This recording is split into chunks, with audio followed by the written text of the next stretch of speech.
C'est Sandrine Janas, votre coach audio de motivation. Bonjour à tous, mon nom est Sandrine Janas, je suis votre coach pour ce fameux podcast En route vers vos rêves. Bienvenue effectivement dans ce podcast où on avance ensemble, pas à pas, vers une vie plus alignée, plus sereine et surtout plus vraie. Aujourd'hui, je te propose un épisode tout en douceur, mais qui va droit au cœur, parce que c'est un sujet qui m'interpelle beaucoup. Alléger la pression inutile qu'on se met. On va parler de cette fameuse pression qu'on se met. Tu sais, cette pression invisible qui nous pousse toujours à vouloir faire plus, à toujours vouloir faire mieux, comme si ce qu'on faisait n'était jamais assez. Est-ce que vous avez déjà ressenti ce sentiment-là? Prenez quelques instants. Est-ce que vous avez déjà ressenti que ce que vous faites, des fois, c'est jamais assez? Le fameux assez. Si c'est le cas, alors je t'invite à t'installer confortablement, de prendre une grande respiration et de te laisser porter à travers ce fameux podcast. Premièrement, est-ce que tu t'es déjà surpris à penser ça? Je dois être parfait ou parfaite. Je n'ai pas droit à l'erreur. Si je ralentis, je vais échouer. Si je ne fais pas assez, ou si je perds de temps, oui, moi aussi, je me suis déjà eu à me poser ces questions, à penser à ces questions. On est nombreux à fonctionner comme ça. Est-ce que tu le savais? C'est comme si une partie de nous croyait qu'on n'avait pas de valeur. Que si on accomplit, si on performe, si on atteint tous nos objectifs rapidement, c'est chouette, c'est bon, c'est excellent. C'est comme ça qu'on voit. Arriver à faire les choses rapidement, de façon bien perfectionnée, sans erreur. On se met cette pression-là. Mais vous savez que cette pression-là, elle n'est pas toujours de l'extérieur.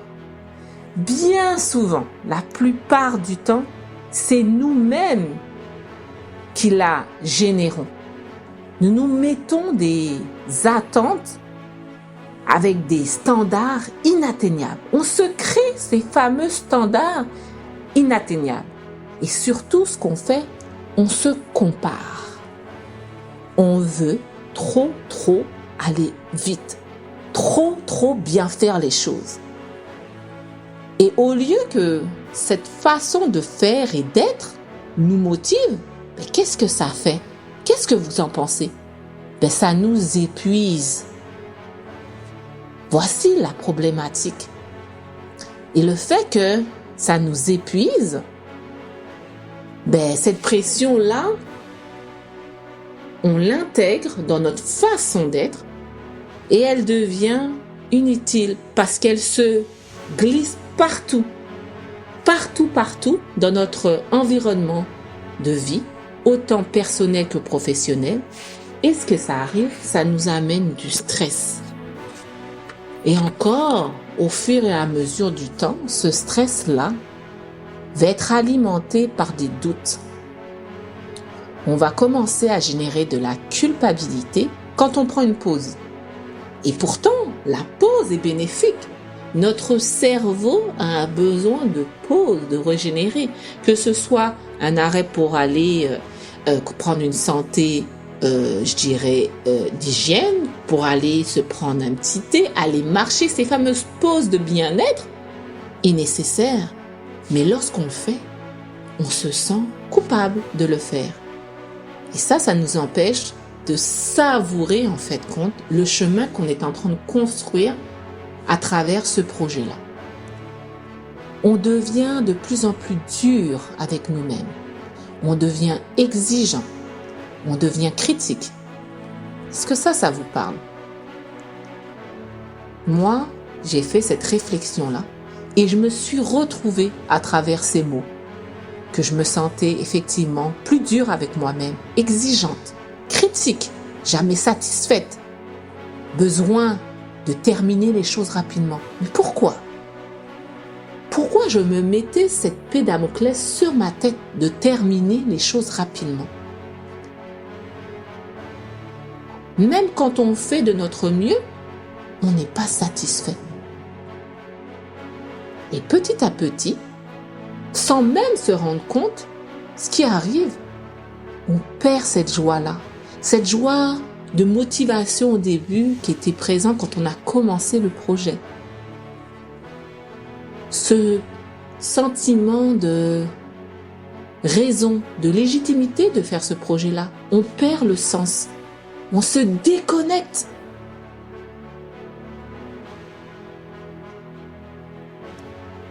C'est pourquoi j'ai choisi de voir les choses autrement. Et si à la place de mettre cette pression, je choisissais la présence, la douceur, la confiance, l'écoute de soi. Si je prenais une nouvelle tournure de mes projets, ça ne veut pas dire que je vais abandonner mes projets, mais c'est que je vais les choisir et les vivre autrement. Ce qui m'a amené dans un projet de m'arrêter pendant quelques instants et de refaire un bilan de la raison pourquoi j'avais décidé de me lancer vers ce projet. Et c'est ce que je te propose.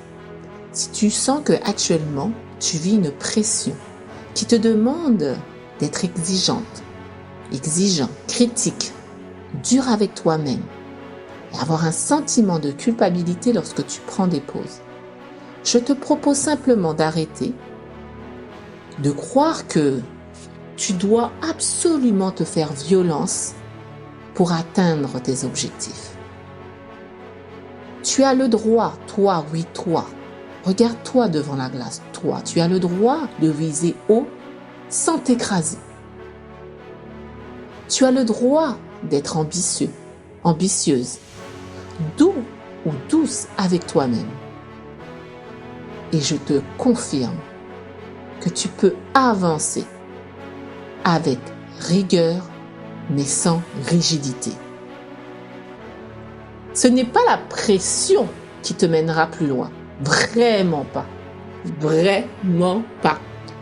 Vous savez, c'est quoi? C'est la constance, l'autodiscipline, l'amour de soi, la bienveillance. Même dans les moments de doute, ces éléments vont vous aider.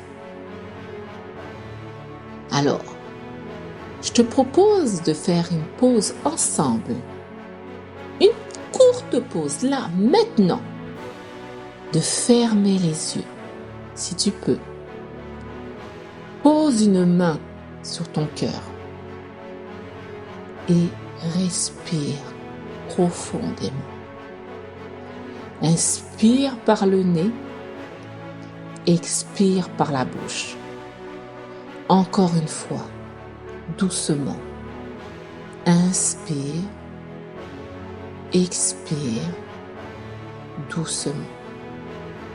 Et maintenant, répète doucement ces phrases à ton rythme. Je fais de mon mieux et c'est déjà très bien. Je me libère de cette pression inutile.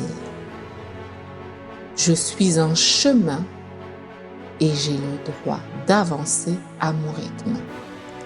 Je suis fière de moi. Comme si tout n'était pas parfait. Répétez une seconde fois les phrases. Je fais de mon mieux et c'est déjà Très bien.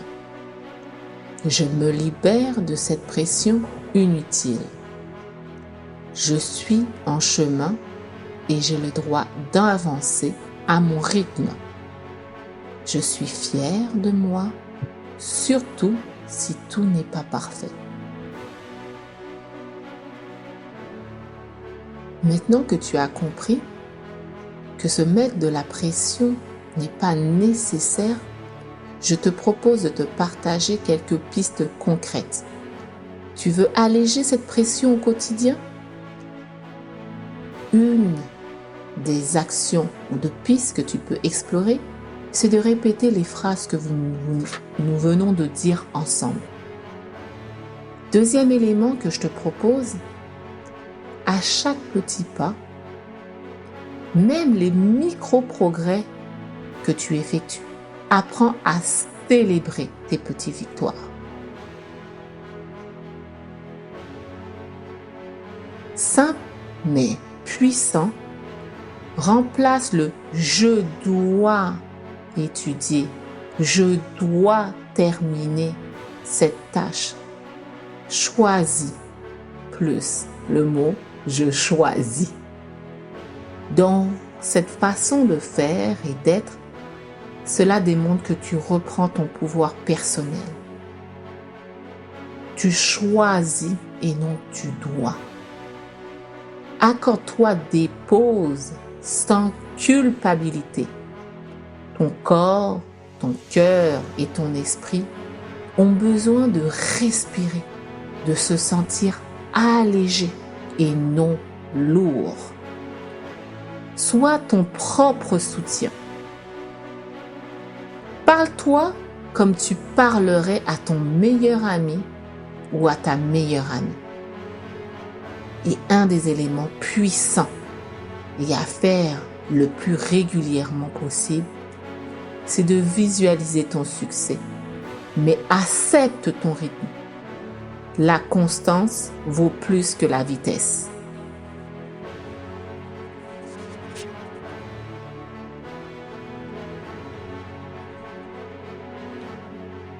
Ce que tu construis a plus de valeur quand tu le fais dans le respect de toi.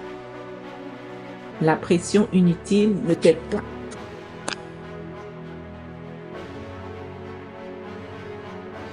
En effet, la pression inutile ne t'aidera pas. Elle va plus te freiner. Mais ta bienveillance, ton écoute, ta présence, elles vont t'élever. Alors aujourd'hui, je t'invite, toi, oui toi qui m'écoutes, à faire un choix.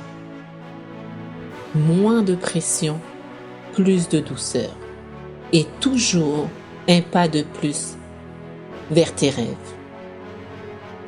Merci d'avoir écouté cet épisode. Et si ça te parle, n'hésite surtout pas à le partager autour de toi.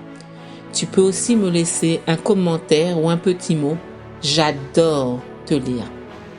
Alors, on se retrouve très bientôt dans un prochain épisode de En route vers vos rêves.